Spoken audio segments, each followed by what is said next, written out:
유명한 화가인 렘브란트가 니고데모라는 그림을 그렸습니다. 렘브란트가 그린 니고데모는 연세가 지긋하고 수염이 이렇게 쓱 정갈하게 나 있고 성품이 온화하고 고상하며 주님께 와서 묻는데 예의가 굉장히 바른 모습으로 렘브란트가 니고데모를 묘사해 놓았습니다. 저는 이런 렘브란트의 그림에 동의를 합니다.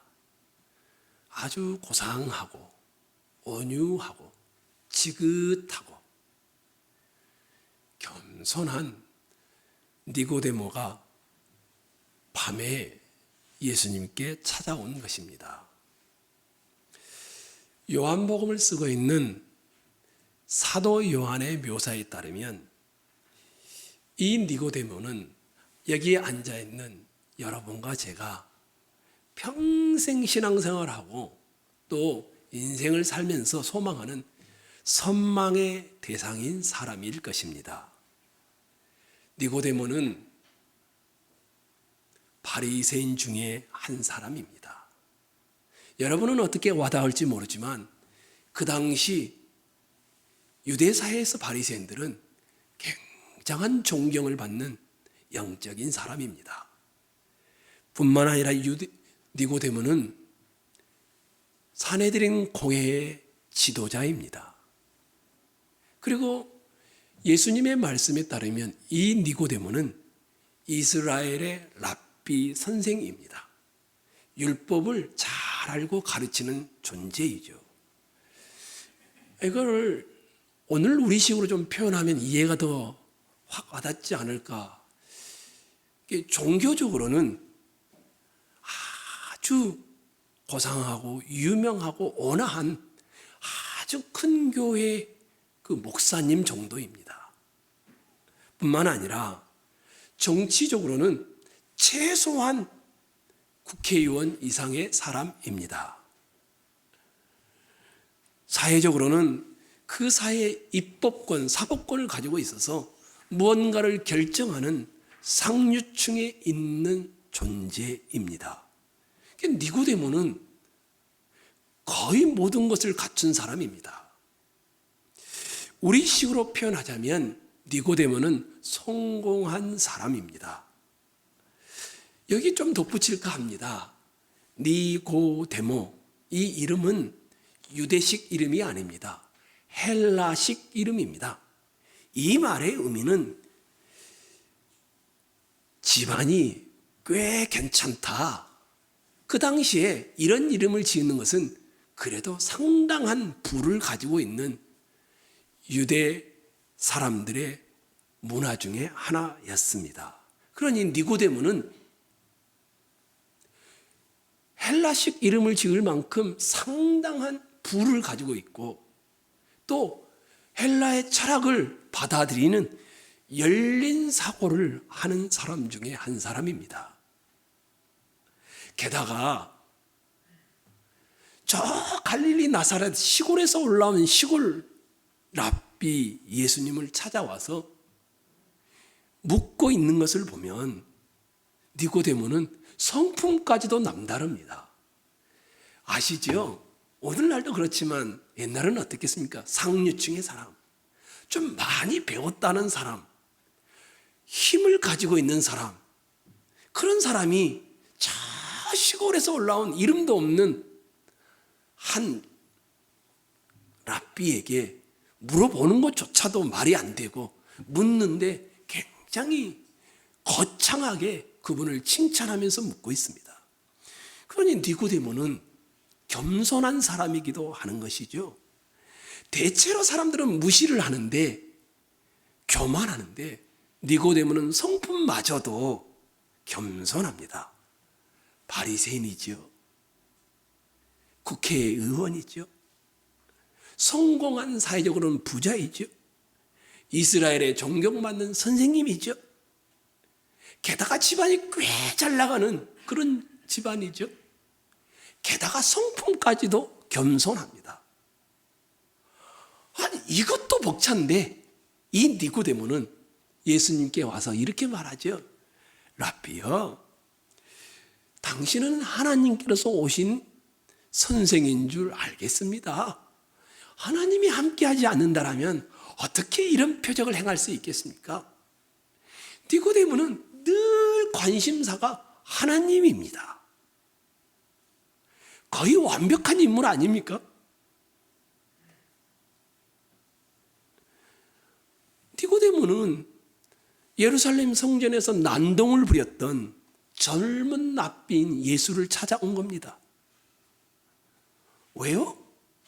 예수님에게 남다른 무언가가 있다는 것은 그가 행하는 표적을 보면서 보았기에 겸손하게 배우려고 찾아온 것입니다. 니고데모의 성품의 겸손, 그의 집안에 꽤 잘 나가는 부, 그의 경건, 율법에 대한 통달한 랍비, 그의 권력, 게다가 사고까지도 열려 있습니다. 아마 말은 하지 않아도 여기 있는 모든 분들이 추구하고 바라보고 또 되고자 하는 인물이 니고데모가 아닐까요? 그런데 이런 니고데모를 예수님은 아무 가치도 없다라고 말합니다. 예수님은 영어로 말하면 nothing이라고 합니다. 그런 것은 아무것도 아니라고 합니다. 사람이 눈에 저렇게 존경스럽고 나도 저런 사람이 됐으면 좋겠고 저런 부, 저런 권력, 저런 능력, 저런 겸손, 나무랄 데가 없는데 예수님은 아무것도 아니라고 말합니다. 왜 아무것도 아닐까요? 우리가 평생 일하잖아요. 그 일하는 이유가 그래서 좀 종교적으로도 고상하고 사회적으로도 존경을 받고 경건하고 또 선한 영향도 미치고 이 정도면 뭐 단 거 아니겠습니까? 그런데 예수님은 아무것도 아니라고 말합니다. 왜 그럴까요? 두 가지로 설명을 사도 요한과 예수님이 하고 있습니다. 니고데모가 예수님을 찾아온 때가 언제라고 나오냐 하면 2절 초반부를 봐보십시오. 언제라고 나옵니까? 그가 언제 찾아왔습니까? 밤에. 여러분이 이 밤이라는 단어를 읽을 때 그냥 싹 읽고 지나갈 수도 있겠죠. 어떤 학자는 저렇게 상당한 위치에 있으니 얼마나 바빴겠느냐. 그러니까 밤에 찾아왔다. 또 어떤 학자는 상당한 엘리트니 저 시골 랍비를 낮에 찾아가면 사람들이 다 쳐다볼 거 아니냐. 그러니 사람들의 눈을 피해서 밤에 찾아왔다. 근데 저는 그렇게 생각하지 않습니다. 요한복음을 읽어보시면 이 밤이라는 단어는 항상 하나님 나라와는 반대되는 단어를 말을 할 때 사용합니다. 혹시 기억하실까요? 요한복음 1장 5절에 이렇게 말하죠. 빛이 어두움에 빛이 돼 어두움이 깨닫지 못하더라. 어두움은 무지한 겁니다. 어두움은 빛에 대하여 무지한 겁니다. 뿐만 아닙니다. 예수님이 최후의 만찬을 베풀었습니다. 그런데 요한복음 13장에 이렇게 말하죠. 유다가 가룟 유다죠. 그 조각을 받고 곧 나가니 그 다음 못 나갈까요? 밤이라라.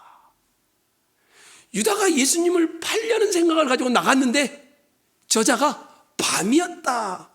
가룟 유다의 영적 무지를 드러내는 것이었습니다. 이뿐만이 아닙니다. 예수님이 십자가에 달렸습니다. 다 죽어가는 순간이었습니다. 사람들은 벌벌 떨어서 제자리까지 다 흩어져 버렸습니다. 그런데 사도 요한이 니고데모를 이때 묘사를 합니다. 이렇게 말합니다. 일찍이 예수께 밤에 찾아왔던 니고데모도 모략과 침량 섞은 것을 100리트라쯤 가지고 낮에 얹으라. 낮에라는 단어는 제가 넣어놨습니다. 그 시간이 낮이니까. 예수님이 죽어 나서 신앙 고백을 하는데 밤에 찾아왔던 니고데모의 모습을 예수님을 전혀 모르는 무지한 자로 묘사해 놓았습니다. 니고데모는 종교 지도자입니다. 목사 중에 존경받을 만한 사람이었습니다. 니고데모는 꽤 잘 나가는 집안의 상당한 부자입니다.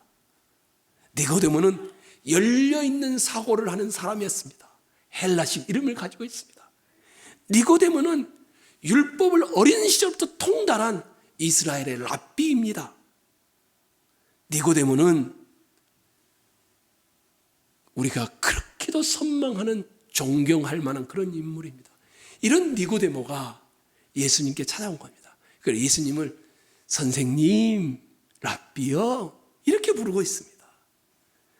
니고데모는 자기가 지금도 괜찮은 존재인데 겸손하게 예수님께 찾아와서 내 인생에 조금 더 고상해지고 싶고 내가 알지 못하는 것을 표적을 보니까 당신은 알고 있으니까 배우고 싶고 그러니 나에게 좀 도움을 주십시오. 이렇게 해서 선생님 하면서 찾아온 것이었습니다. 그런데 아무것도 아니라는 겁니다.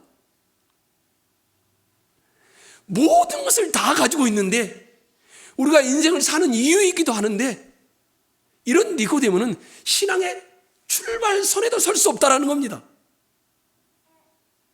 밤에 영적 무지한 니고데모를 모욕했다면 이번에는 예수님이 왜 아무것도 아닌지를 3번의 반복을 통하여 묘사를 합니다. 3절을 봐보십시오. 여러분이 한번 3절을 읽을까요?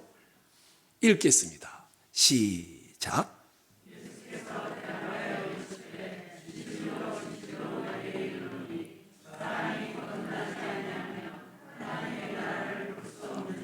제가 5절을 읽겠습니다.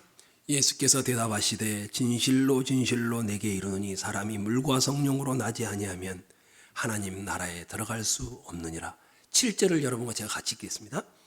내가 내게 거듭나야 하겠다는 말을 놀랍게 여기지 말라. 3번 나오는 이야기가 뭘까요? 거듭나는 겁니다. 거듭나는 것. 거듭나지 아니하면 지금 살고 있는 인생 그것이 아무것도 아니라는 겁니다.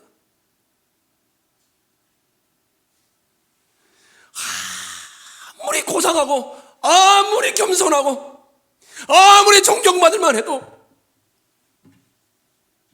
거듭나지 아니하면 nothing이라고 합니다. 네가 그렇게 존경받고 모든 것을 갖췄지만 네가 성공한 사람이지만 네가 사람의 칭찬을 받고 있지만 너는 거듭나지 않았기에 아무것도 아니다.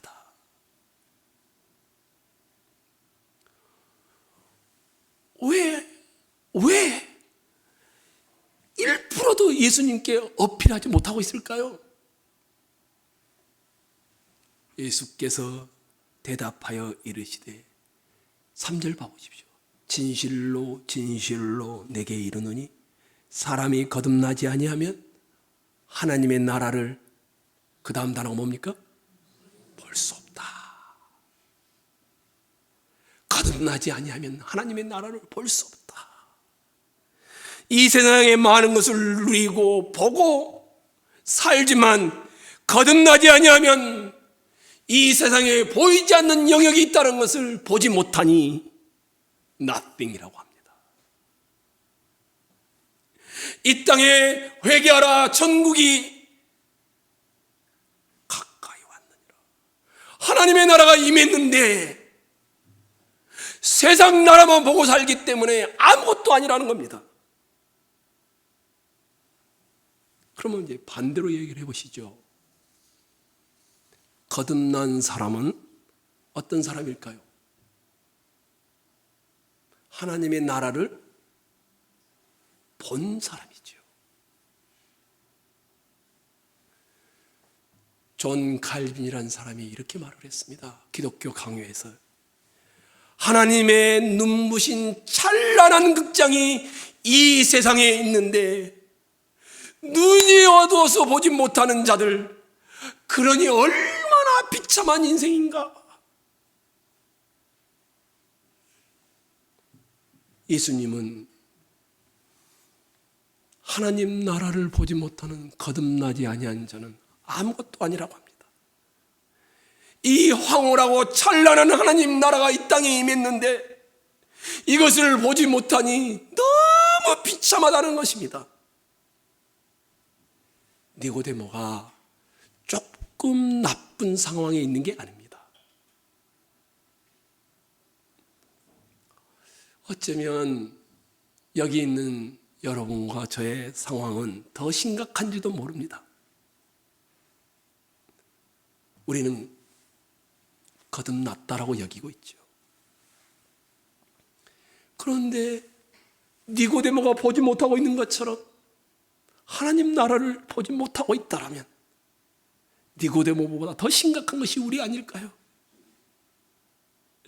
보이는 세상에 땅의 일이 전부인 것처럼 매몰되어 살고 있다라면 nothing 겁니다. 밤에 찾아온 니고데모, 거듭나지 아니한 니고데모, 하나님 나라를 보지 못하는 니고데모, 내가 아닐까요? 우리는 종교적으로 정말 존경받고 그럴싸하며, 그러면서도 돈 많아서 선한 영향력을 행사하며 겸손하고 경건하고 이런 인생이면 행복할 거라고 꿈꿉니다. 니고데모 같은 사람이 되고자 하는 것이죠. 그래서 신앙이라는 것은 나를 좀 더 고상하게 해주고, 좀 더 참게 해주고, 좀 더 인내하게 해주고, 다른 사람과 관계를 잘하게 해주는 정도로 생각합니다. 니고데모가 바리새인이라는 것, 니고데모가 유대인의 지도자라는 것, 니고데모가 이스라엘의 선생이라는 것, 부자라는 것, 고상한 철학자며 겸손한 경건한 자라는 것, 예수님께는 관심거리조차 되지 못합니다. 니고데모가 관심 갖는 것과는 다르게 예수님의 관심은 이 땅에 임한 하나님의 나라를 보고 있느냐입니다. 하나님의 나라를 여러분은 보셨나요? 육의 눈이 아닌 영의 눈을 뜨셨나요? 여러분이 완벽한 것을 묻는 것이 아닙니다. 목사님, 본다라는 게 뭔가요? 목사님, 영의 눈을 뜬다라는 게 뭔가요? 저는 분명히 눈을 떠서 보고 있는데, 하나님 나라를 본다라는 말을 조금 더 설명해 놓았습니다. 5절을 봐보십시오. 5절에 이렇게 되어 있죠. 예수께서 대답하시되 진실로 진실로 내게 이르노니 사람이 물과 성령으로 나지 아니하면 하나님 나라에, 그 다음 단어가 뭡니까? 들어갈 수 없다. 본다라는 말을 5절에서는 들어간다라는 말로 해놨습니다. 거듭난다라는 말은 영의 눈을 뜨는 것을 말하는 것인데, 보는 것인데, 이것은 들어가는, 이사하는 걸로 묘사를 해놓은 겁니다. 하나님의 나라를 본다라는 것은 육신의 눈으로 가시적인 목격을 하는 것을 의미하지 않습니다. 가시적인 관찰이 아닙니다. 하나님 나라를 본다라는 것은 새로운 세계에 들어 참여하는 것을 의미합니다. 우리가 이사하듯이 영역의 이동인 것입니다. 육적인 세계에서 영적인 세계로, 땅의 세계에서 사람의 세계에서 하나님의 세계로 이동해 가는 것입니다. 거듭남이란 하나님 나라를 보는 것이고, 하나님 나라를 보는 것은 이사하는 것입니다.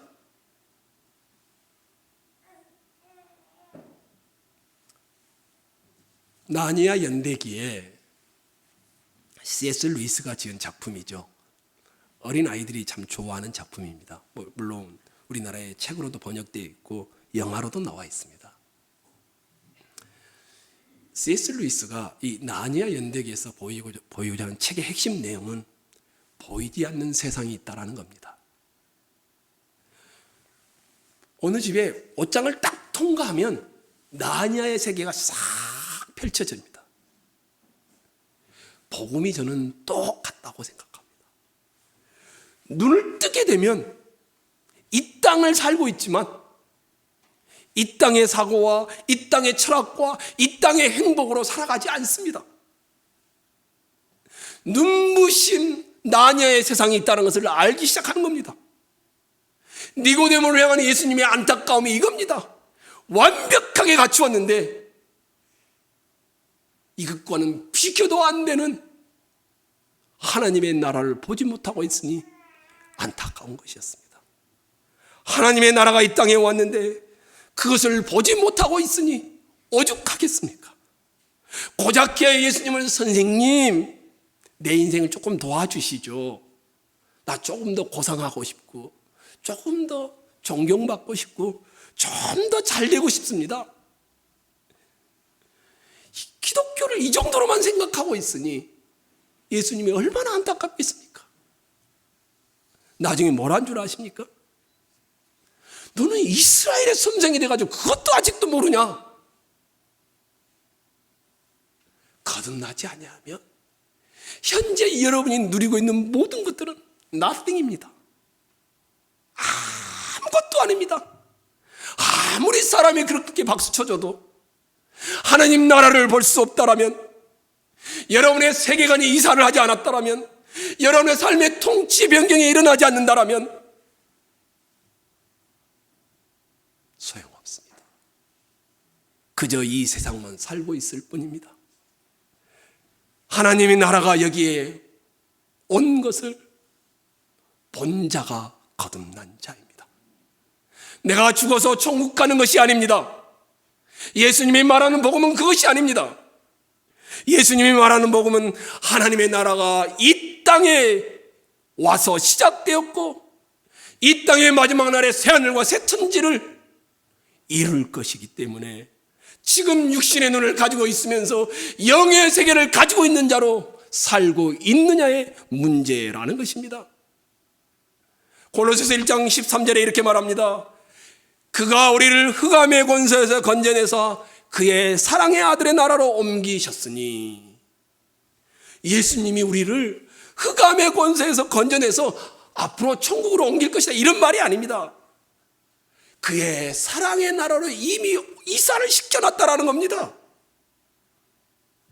하나님의 나라가 이 땅에 임한 겁니다. 골로새 교회를 향하여 말합니다. 교회는 이 하나님의 나라인 천국을 보여주는 곳이란다. 하나님의 말씀이 이루어지는 것이기 때문이지 라고 설명하고 있는 것이었습니다. 반대의 설명도 빌립보 교회 성도들을 향하여 하고 있습니다. 한번 찾아가 볼까요? 빌립보서 3장 19절입니다.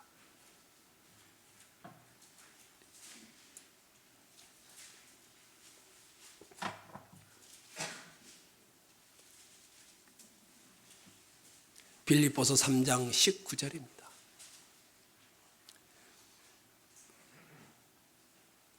같이 읽을까요? 그들의 마침은 시작.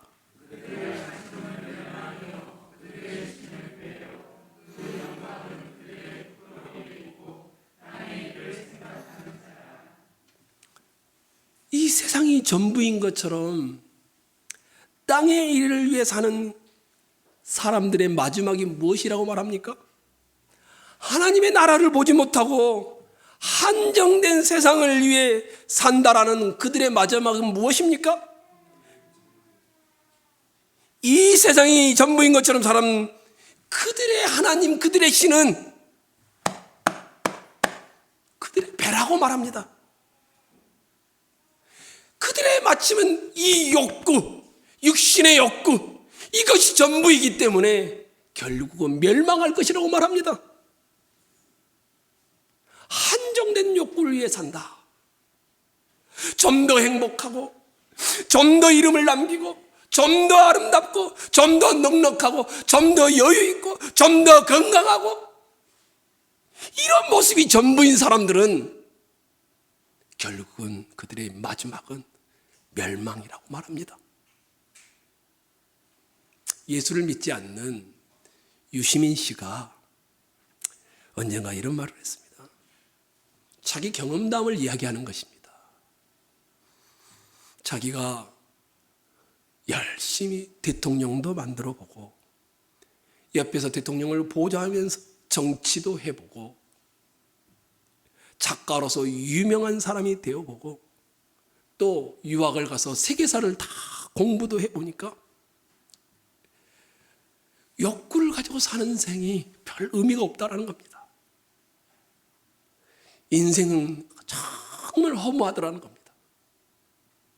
의미 있는 인생은 지금 내가 원하는 것을 하며 살아가는 것이다. 유시민 씨가 그렇게 말했습니다.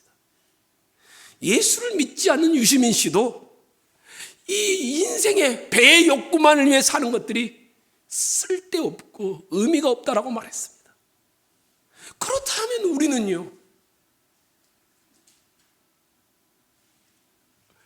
육신의 욕구를 위해 살지 않으려면 이것을 넘어선 훨씬 찬란한 대의가 영광을 보아야만 가능할 텐데, 나보다 내가 사랑한 것보다 더 큰 소망이 있어야만 가능할 텐데, 삶이 의미가 있어지려면 이 욕구가 아닌 그보다 훨씬 생명을 다 드려도 좋다라는 것이 있어야 가능할 텐데, 그것이 무엇이냐는 겁니다. 이게 없으면 이 욕구는 다고 끊임없이 달라고, 그러나 만족이 없이 요구만 하고 있습니다. 예수님이 니고데모에게 답답한 이유가 여기에 있었습니다. 거듭나지 아니하면 지금 내가 누리고 있는 모든 것들은 아무것도 아니라는 겁니다. 너의 눈이 열려야 한다는 겁니다. 육의 생각은 육이요, 영의 생각은 영이니, 이 세상에서 하나님의 세계가 있다는 것을 보아야 한다라는 말씀을 하고 있습니다.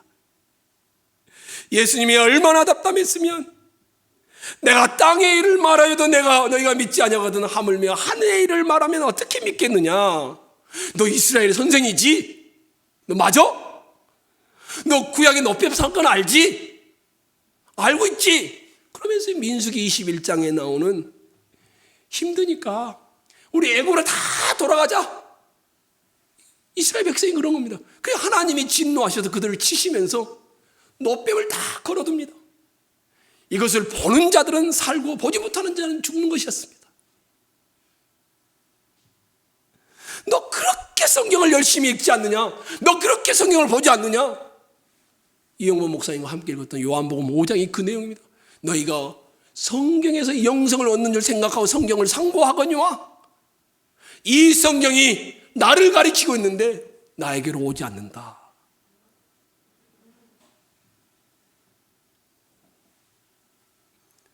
우리에게도 비슷하게 물어볼 것입니다. 너 하나님의 백성이라면서 왜 너 하나님 나라를 보지 못하고 있어? 나에게도 똑같은 도전이 주어졌습니다. 설교하기 전에 정말 하나님의 말씀을 맛보고, 설교하기 전에 정말 하나님의 말씀을 느끼고 경험하며 사는 목사일까? 그리스도를 그 누구보다 많이 누리고 경험하고 사랑하고 있는 목사일까? 설교는 잘할 수 있을지 모르지만 내 안에 살아있는 그리스도가 전해지지 않는다라면 그게 무슨 의미가 있을까? 저도 여러분에게 동일하게 묻고 싶습니다.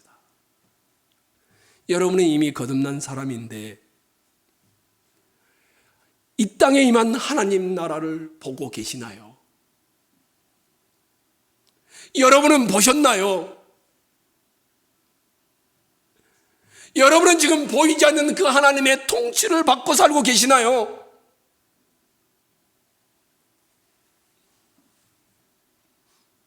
사랑하는 성도 여러분, 눈을 열어달라고 기도해야 합니다.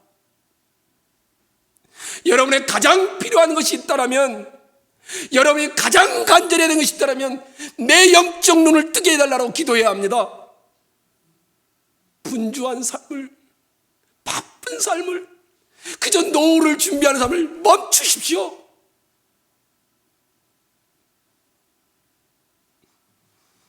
하나님 나라가 이 땅에 임했는데 보지 못하는데 콘센트를 꽂아야 전기가 들어올 거 아닙니까? 간구를 해야 주께서 여러분에게 보여줄 거 아니겠습니까? 사람들은요, 다 보는 것 때문에 감격하고 흥분하며 삽니다. 보이는 것 때문에 욕심내고, 보이는 것 때문에 죄를 짓고, 보이는 것 때문에 마음 미움이 생기고, 보이는 것 때문에 싸우고 분쟁하며 삽니다. 보이는 것 때문에 스트레스를 받고, 보이는 것 때문에 너무 보이는 것에 집중하다 보니 하늘의 놀라운 일들을 전혀 보지 못하고 삽니다. 늘 기도하는 것조차도 주님, 보이는 것만 놓고 기도하게 됩니다.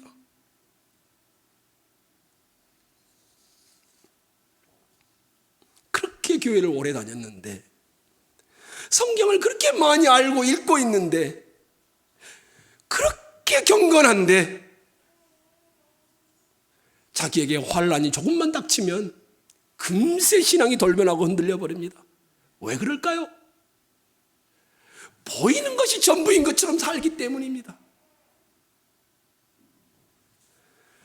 거듭났지만 하나님 나라를 보지 못하고 산다라면 이것보다 더 안타까운 일이 어디 있겠습니까? 바울 사도는 그 환난과 핍박 중에 있는 에베소 교회를 향하여 기도를 하는데, 그 기도의 내용이 뭔 줄 아십니까? 주님, 저 고난을 그치게 해주십시오. 주님, 빨리 어려움에서 이겨나게 해주십시오. 이런 기도도 해야 합니다. 하지만 사도 바울은 이렇게 기도하지 않았습니다. 이렇게 기도합니다. 우리 주 예수 그리스도의 하나님, 영광의 아버지께서 지혜와 계시의 영을 너희에게 주사 하나님을 알게 하시고 너희 마음의 눈을 열어 밝히사 우리를 부르신 소망이 무엇이며 영광의 풍성한 기업이 무엇이며 성령으로 역사하는 위력의 능력이 무엇인지를 알게 하옵소서. 이게 기도 내용이었습니다. 교회를 열심히 다니고 있는데 에베소 교회를 향하여 하나님을 알게 해달라고 기도하고 있습니다. 닫혔던 문이 열리는 일이 있어야 한다고 기도한 것이었습니다. 저도 여러분에게 권면합니다. 하나님 나라가 임했습니다. 하나님 나라를 보셔야 합니다. 어떻게 해야 할까요?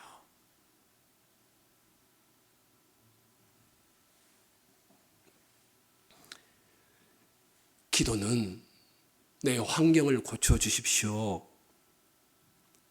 내 눈을 열어주십시오. 둘 다 필요합니다. 다윗은 이렇게 기도했습니다. 주여, 눈을 열어 주의 법에 귀한 것을 보게 하소서.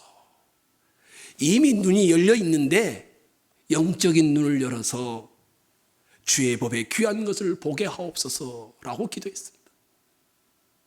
기도는 하나님으로부터 선물을 받아내는 통로가 아니라, 기도는 하나님과 함께 있는 그 시간 자체가 가장 행복한 시간이 된다는 의미입니다. 그래서 기도를 통해 하나님을 더 알아가는 것입니다. 하나님이 무언가를 주어서 행복한 것이 아니라 하나님과 함께 있는 그 시간 자체가 행복한 겁니다. 이것이 없으니 하나님 나라를 보지 못하니 늘 환경입니다. 육아가 힘들죠. 직장생활도 힘들죠. 사업장도 힘들죠. 하나님께 기도했는데 일이 잘 해결 안 됩니다. 그러면 흔들립니다. 외부적인 문제를 극복하는 길은 내면의 눈이 열려야 합니다.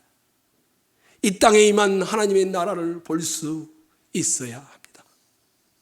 하나님은 늘 동행하시죠. 눈을 열어볼 수 있게 하십니다. 외부적인 무엇을 통해서 내면을 바꾸는 것이 아니라 내면의 하나님과 관계를 통하여 외부의 문제를 이겨나가는 것입니다. 제가 몇 주 전에 여러분에게 한 집사님을 소개한 적이 있죠. 이진남 집사님입니다. 지난 5월 27일에 난생 처음 성경공부 규장에서 책이 나왔습니다. 이진남 집사님이 유튜브를 운영하는데 구독자가 4만 명이 넘습니다. 성경 공부를 운영하는 건데,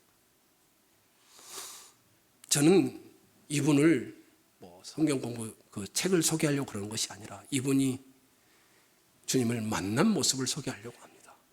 이분은 너무 좋은 남편을 만났습니다. 남편을 따라 미국으로 이민을 갔습니다. 좋은 남편을 만나서 너무 미국에서 행복합니다. 그런데 무언가 공허함을 늘 마음속에 있는 겁니다. 채워지지가 않는 겁니다. 그래서 처음에는 내가 전에 꿈꿨던 공부를 못해서 그런가? 그래서 남편에게 말을 했어요. 남편이 이태리로 가서 패션 관련된 공부를 하게 했습니다. 학위를 마치고 돌아왔습니다. 좋은 남편이죠. 여전히 행복하죠. 학위까지 마쳤죠. 근데 여전히 또 마음에 공허한 겁니다. 내가 공부를 마쳤는데 내가 가지고 있는 능력을 펼치지 못해서 그런가? 그리고 그때부터 옷을 만들어서 미국에서 7개의 지점을 내면서 어마어마한 부자가 된 겁니다. 부자가 되었습니다. 여전히 좋은 남편입니다. 게다가 아이까지 생겼습니다. 이분은 좋은 엄마가 되고 싶어서 출장을 가면, 미국 내 출장 가면 항상 11개월 된 아이를 데리고 다닙니다. 그리고 유럽으로 출장 가면 모유를 짜서 택배로, 항공 택배로 보냅니다. 비싸지 않습니까? 근데 좋은 엄마가 되기 위해서 돈도 가지고 있으니 그렇게 좋은 엄마로 살려고 노력했습니다. 아이도 있죠. 좋은 엄마가 되려고 하죠. 좋은 남편 있죠. 돈도 많죠. 근데 마음이 채워지지 않는 겁니다. 그러던 어느 날 친여동생에 의해서 예수를 소개받고 교회를 출석하기 시작했습니다. 방황 중에 예수를 만난 것이죠. 이분은 예수를 만나고 나서 사업이 점차 망하기 시작했습니다. 남들은 예수님을 만나면 사업이 성공한다고 했는데 이분은 예수님을 만남으로 사업이 망했다라고 그분의 입으로 직접 말을 합니다. 근데 제가 이분의 모습을 보니까 예수를 믿은 지가 11년밖에 안 됐습니다. 근데 이분은 한번 채워진 것을 경험하더니 성경을 알아야 되겠다. 그때부터 계속하여 성경을 공부하기 시작한 겁니다. 아기가 하나 있을 때는 업고 새벽기도 나가서 기도하고, 토요일 날은 아기를 업고 와서 아기와 함께 기도하고, 아기가 셋 됐을 때도 셋 다 토요일 날은 데리고 오고, 설거지를 하면서도 아이를 업고서 성경을 암송하고, 이러면서 11년의 세월이 지나면서 성경에 눈을 뜨게 되었고, 난생 처음 성경보라는 책을 내놓게 된 것이었습니다. 눈을 뜬 겁니다. 성경의 세계를 직접 체험하고 본 것이었습니다. 성경을 열심히 알아다가 보니까 이 사람이 성경의 사람이 된 겁니다. 아마 여기 계신 분들은 11년 이상 되신 분들도 많을 겁니다.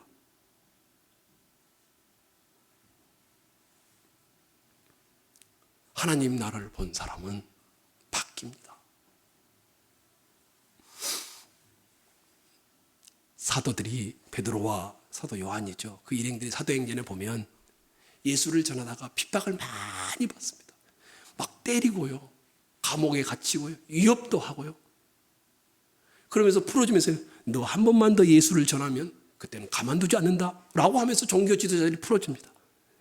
그러면 여러분과 지금 나오면 이제 어떤 기도를 해야 됩니까? 주님, 너무 힘들게 맞았습니다. 이제 이 환란이 그치게 해주십시오. 이런 기도를 하지 않겠습니까? 그런데 베드로가 이렇게 기도합니다. 주여, 이제도 그들의 위협함을 굽어보시옵고 현실의 상황을 설명한 것이 도와달라는 것이죠. 종들로 하여금 담대히 하나님의 말씀을 전하게 하여 주시옵소서. 무슨 말입니까? 때리고 다시 감옥에 가고 너무 힘들지만 맞고 살아야 되지만 맞지 않게 하옵소서. 이게 기도가 아닙니다. 때려도 그들이 죽여도 흔들리지 않는 믿음으로 살게 하여 주옵소서. 이게 기도의 내용입니다. 하나님 나라를 보지 않고는 말할 수 없는 고백입니다. 베드로가 뭐라고 한 줄 아십니까? 종교 지도자들 앞에 놓고 막 때리면서 위협하는데, 야, 이 멍청한 놈아, 생각 좀 해봐라. 내가 너의 말을 듣는 것과 하나님의 말씀을 듣는 것 어느 것이 옳겠느냐? 어떻게 이런 말을 가능합니까? 현실이 너무 힘든데 하나님 나라를 보았기 때문입니다. 이 땅에 임하는 하나님의 통치를 받기 때문입니다. 니고데모에게 예수님이 그렇게 거듭거듭 안타까워하는 것은, 나는 이스라엘 선생인데 이것도 모르겠냐고 말하는 것은 하나님의 나라를 보지 못하고 있기 때문이었습니다. 성도 여러분, 저는 여러분에게 질문을 하고자 합니다. 여러분은 하나님의 나라를 보셨나요?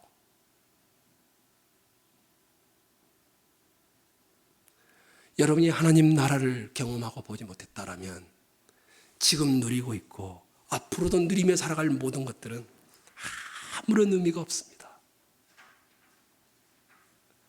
그러므로 너희가 그리스도와 함께 다시 살리심을 받았으면 위의 것을 찾으라. 거기는 그리스도께서 하나님의 우편에 앉아 계시느니라. 위의 것을 생각하고 땅의 것을 생각하지 말라. 하나님의 나라를 본 자는 위의 것을 생각하고 땅의 것을 찾지 않고 살아가는 자들이라고 묘사하고 있습니다. 하나님의 나라를 본 사람은 다릅니다. 하나님 나라를 보지 못할 때는 맨날 내가 못났습니다. 내가 못났습니다. 자책과 열등감에 시달리지만 하나님 나라를 본 자는 비교하지 않습니다. 하나님, 나 저것이 없어서 불행합니다. 하나님, 나 저것이 없어서 늘 아픕니다. 날 최고가 되고 싶은데 또 다른 놈이 또 뛰어오릅니다. 자기가 최고가 될 수 없다는 존재라는 것 때문에 슬퍼하지 않습니다. 하나님 나라를 본 사람은 현재 자기 모습에 감사와 만족이 나옵니다. 이 세상이 전부가 아닌 것을 알고 있기 때문입니다. 하늘의 통치를 받으며 이 땅을 살기 때문이지요. 때로는 넘어지겠지만, 때로는 무지하여 깨닫지 못할 때도 있지만, 고집을 부릴 때도 있지만, 하나님의 사랑은 어제나 오늘이나 내일이나 변함없다는 것을 알기 때문에 그는 결코 좌절하지 않습니다. 니고데모의 안타까움은 여기에 있었습니다. 니고데모의 모습은 이곳에서 출발하는 것이었습니다. 선생님, 나 조금 더 고상하게 도와주시죠. 나 좀 더 인격적으로 매력 있는 사람이 되도록 도와주시죠. 이게 예수님을 찾아온 이유였습니다. 근데 예수님은 거듭나지 않으면 아무것도 아니라고 말합니다. 여기 계신 여러분, 하나님 나라를 보셨나요? 만약 여러분이 보지 못했다면 아무것도 아닙니다. 하나님 나라의 통치를 받고 계시나요? 그러지 않다면 여러분은 니고데모 같은 종교인으로만 있을 뿐입니다. 일어나시기를 원합니다. 노뱀이 달려 있는데 쳐다보고 하나님의 구원이심을 바라보고 믿었던 사람들은 뱀에 물린 자들이 치유를 받았습니다. 십자가에 달리신 이 예수를 믿음으로 바라봄으로 영생이 주어지기를 축원합니다.